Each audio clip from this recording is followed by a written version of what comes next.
Hey guys, in this video, I'll show you how you can fix Sparking Zero won't connect to game servers on PS5. Alright, so let's begin with the video. First, check PlayStation Network status. Visit the PlayStation Network status page to check if there are any ongoing issues with the servers. Look for any maintenance announcements or outages specifically affecting Dragon Ball Sparking Zero. If there's an outage, you might need to wait until it's resolved. You can also check social media platforms for real-time updates from other players. This ensures that the problem isn't on your end, saving you time on troubleshooting. Next, restart your PS5. Completely turn off your PS5 by holding the power button until you hear a second beep. Unplug the console for about 30 seconds to clear any temporary data. Plug it back in and turn it on to see if the connection issue persists. This simple reset can often resolve connectivity issues. Always ensure that your PS5 software is updated after rebooting. Next, check your internet connection.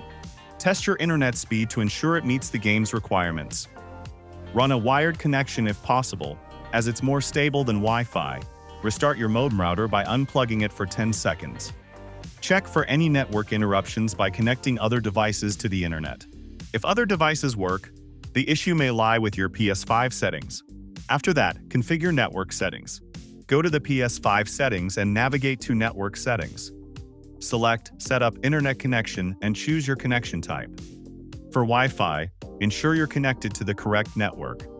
If using a wired connection, confirm the Ethernet cable is properly connected. Use the Test Internet Connection feature to diagnose any issues. Next, change DN settings. Go to the Network Settings on your PS5. Select Set up Internet Connection and choose your connection. Choose Advanced Settings and select DNS settings. Switch from automatic to manual and input a public DNS like Google's. Save the settings and test your connection again. Finally, update game and system software. Ensure Dragon Ball Sparking Zero is updated to the latest version by checking for updates in your library. Restart the console after updating to apply changes. Keeping everything updated can resolve many connection issues. So that's basically how you can fix Sparking Zero won't connect to game servers on PS5. So that's all for this video. Consider subscribing if you find it helpful, and I'll catch you in the next one. Thanks.